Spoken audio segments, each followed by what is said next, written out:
Time now, though, for a review of this week's top political stories. The government's push to get workers back into the office, Extinction Rebellion, the controversial appointment of Tony Abbott as a UK trade advisor, just a few of the stories making the headlines as Parliament got back to work. Joining us now to discuss all of that is the Observer's chief leader writer Sonia Sodha, and also joining me the Spectator's economics correspondent Kate Andrews. Welcome to you both. Good to see you. First week back, plenty to talk about. Let's start then, Sonia, with the back to work push. I mean, this letter that was leaked, wanting the civil service to try and sort of lead the way. Is this a necessary thing that has to start happening now that we're several months after the peak of the pandemic? Or is the government, as the unions think, chasing a workplace that no longer exists, maybe? I don't think it's absolutely necessary. Obviously, there are people who need to travel into work, and that's particularly in people, for people who don't do office jobs or people who may find it difficult to work from home on an ongoing basis. And I sort of think, actually, it would be better if people who can work from home, who like working from home, are encouraged to continue to do so, because that leaves public transport, it leaves urban city and town centres free for those who really do need to travel in for work, whether it's because they're caring or because they can't work from home or for other reasons. I think the reason why the government has so heavily emphasised people going back into work is because it's worried about city centre and urban economies, so the commercial property market, things like sandwich shops and restaurants that serve office workers. But, the economic cost does have to be sort of traded off against a sort of, a public health sort of imperative. So I think the government, in sort of giving such a strong push to people to return to work, has got that balance wrong. OK, Kate, what do you think? They've got it slightly wrong, or that we should be trying to get people back in?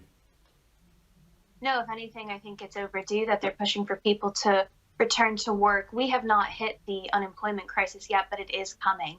There's not a single scenario out there, even the most optimistic ones, that would still predict a V-shaped recovery that suggests that employment statistics are coming back in the same way. We're going into tough times, and a lot of office workers think that they're immune to this, that, it's a bit of a shame about the preps of this world and their workers, but we're fine at home. And I think there's a lot of evidence to the contrary. Businesses are going to be looking to make efficiency gains, and that probably means technological upgrades, but it may well mean fewer employees. And you have massive companies, generous companies like Facebook, that are even starting to suggest that if you are working from home, that could end up being reflected in your salary in a downwards trajectory, depending on where you're living. So I think that the revolution of home working certainly has costs as well.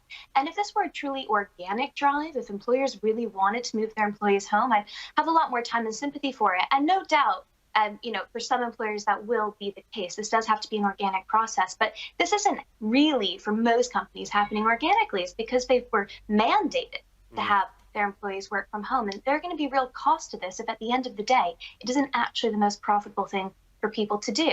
That is going to be reflected in wages. Okay. It's going to be reflected in jobs. It's going to impact all of us. OK, there's plenty to get through, so let's move on to Tony Abbott, former Prime Minister of Australia, being appointed to the Board of Trade as an unpaid advisor. Just before we get your thoughts, let's hear what the Prime Minister had to say, I think, just before it was confirmed, this news. I obviously don't agree with those sentiments at all, but then I don't agree with everyone who serves the government in an unpaid capacity on hundreds of boards across the country, and I can't be expected to do so.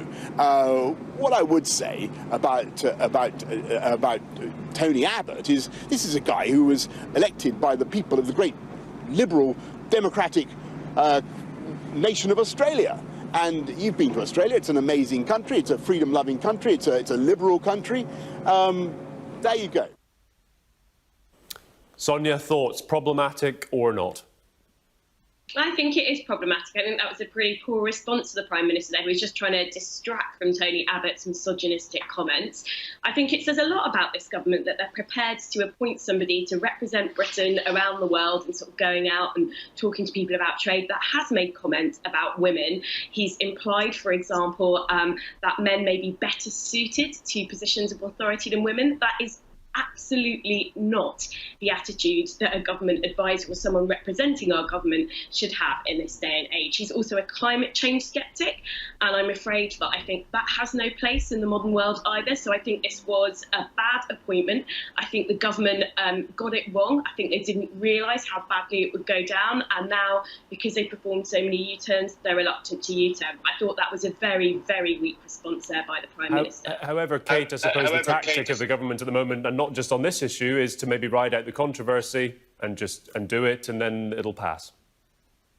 The government doesn't like to proactively take part in the culture war, but when the culture war does start to kick off, it often does have a response. And I think continuing on with Tony Abbott's appointment was indeed its response. He is the former Prime Minister of Australia. He's not some guy. He is a very famous elected politician. I think based on his comments about gay rights, the truth of the matter is that that would rule out any former American president, actually, from sitting on a trade board for the UK if you took all of their comments about gay rights into account. I don't agree with them. I really don't.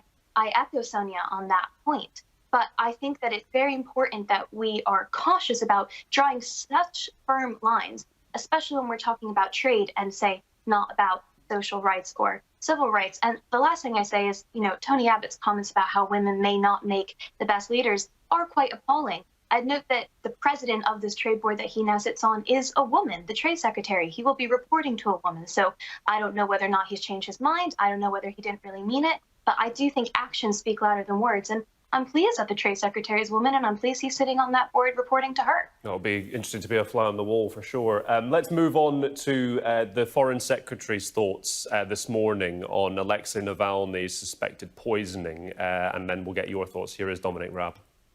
It's clear that Novichok was used, and of course we've got experience of that in 2018. 2 years ago, it was the Russian security services that used Novichok in the attack on Salisbury. It's very difficult when it comes to the question of attribution to think of a plausible explanation of it being anyone other than some emanation of the Russian state, simply because Novichok is hard to get your hands on, hard to control and dispose of. And so what is clear right now is that the Russian government has a very serious set of questions to answer.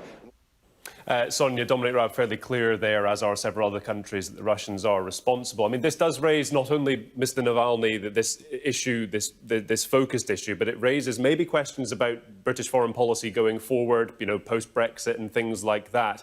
I mean, broadly, are the West and Russia engaging in something much bigger here, or is this just a situation that keeps popping up and Britain can kind of ride it out and see how things go in the next couple of years, depending on what happens in the States, particularly as well? I think it's an incredibly worrying situation that's developing in Russia. I mean, well, we've known about this for some time now.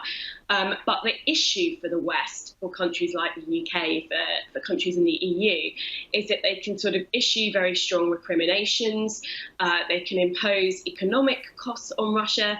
But Putin, it's in his interest to pick this fight with the West and just ride them out. So the real question for a country like Britain is, how do we take action against Russia that actually hurts? Because clearly this is not a state of play. Russia, is accused of using chemical weapons against an opposition leader. It's not a state of play that can be allowed to just carry on. So I think the EU really needs to focus on taking actions that will have a real impact on Russia. And there's been some suggestion that there's a new Russia-German oil pipeline that is about to be constructed. And actually there's a suggestion that Merkel should think twice on that. Interesting on that, Kate. Do you think Britain leaving the European Union has a big effect on how, as Sonia says, the West broadly approaches Russia?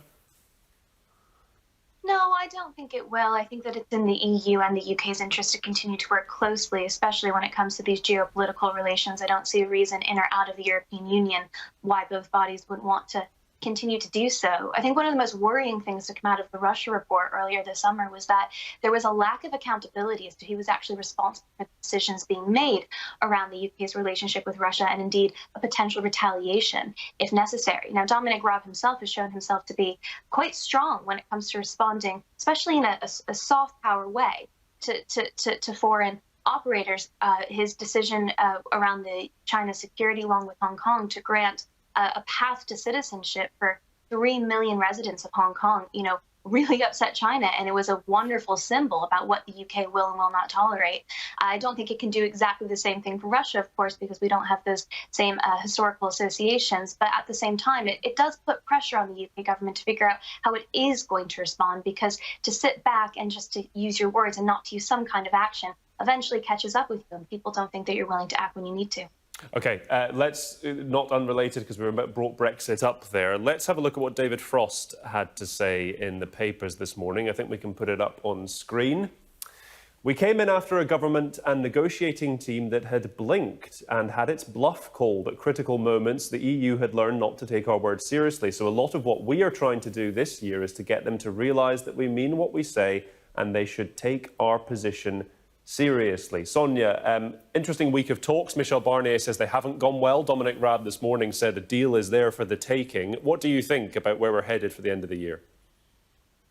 Well, I think this is just sort of positioning by David Frost ahead of these talks. I think it's pretty ironic, actually, that he's accusing Theresa May's government of blinking, because, of course, it was Boris Johnson's government, David Frost, who said all along there will be no border checks down the Irish Sea. And then when they needed to accept that in order to avoid a no-deal outcome at the as we Brexited, they did indeed accept that. So this is just him talking big, trying to sort of score some political points before the talks. It's not a real representation of what will be going on behind closed doors.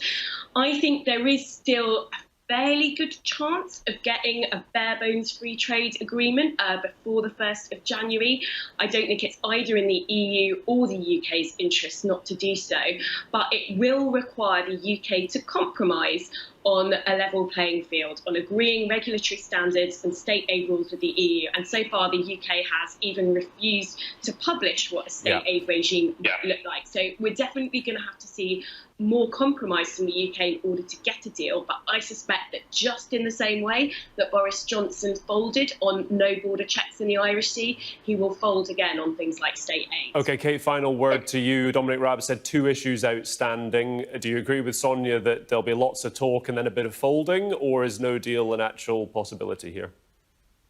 I think the United Kingdom learned the hard way during the May years what happens when you dither and delay and aren't upfront about what you want. And I think the tactic that David Frost is taking isn't just big talk. He's being very honest publicly about what the UK is trying to negotiate. We know that this government is not keen on a no-deal Brexit by any means. I think everybody wants a deal, but is willing to do it in order to leave the transition arrangement. As my colleague James Forsyth highlighted in the Times this week, state aid is that major sticking point. Now, a lot of free market Brexiteers will be frustrated by that. They wanted less protectionism leaving the EU, not more. So they may be receiving criticism from the Remainers and from the Leavers, but we know this is the sticking point, and David Frost is putting it out there as there are still several months to go in this negotiation. Yeah, plenty of stuff to watch. Kate, Sonia, thank you very much indeed for your time today. Appreciate it. We will speak again in the coming weeks, I'm sure.